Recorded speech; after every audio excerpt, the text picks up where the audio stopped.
Hello and welcome to Castanet's Week in Review. I'm Jen Zielinski. This week we've brought you two exclusive news stories. First, we told you about a couple from Soyuz who's filed a civil suit against the town's RCMP detachment. They're claiming harassment, assault, and conspiracy.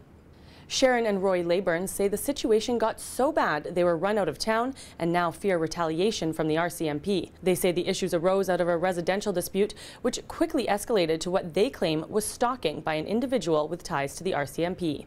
Literally, we were visiting a friend and we just never went home. He went and lived in a men's shelter. So I was in a men's shelter for over a couple of weeks.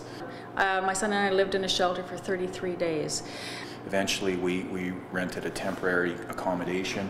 We have a house. Remember, we have a house, and but we we can't live in literally it. abandoned our house. Everything was in the fridge. Our dishes were on the table. The heat was on.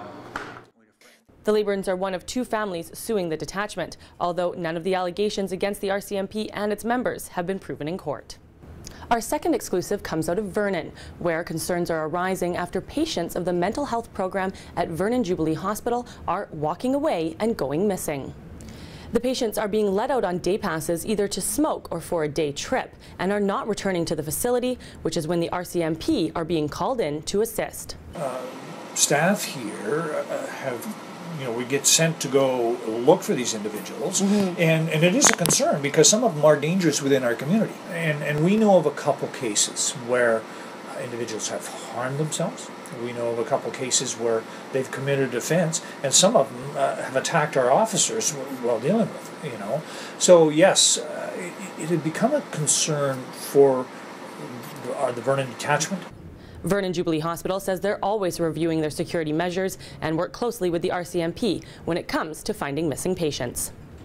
A West Kelowna woman is warning her neighbors to keep an extra eye on their pets and children after her small dog Sophie was snatched up and carried away by a coyote. Around 8:30 a.m., 13-year-old Sophie was let outside, but when Lori Gottenbos went to call for her dog, it was too late. The coyote was already headed up Boucherie Mountain with the pup. But that first sight that I saw, it's shocking to see that. And they're so brazen, they just walked along like nothing. Gottenbos says she's never seen a coyote in the area, but the day her dog was taken, she saw multiple coyote tracks near Boucherie Mountain.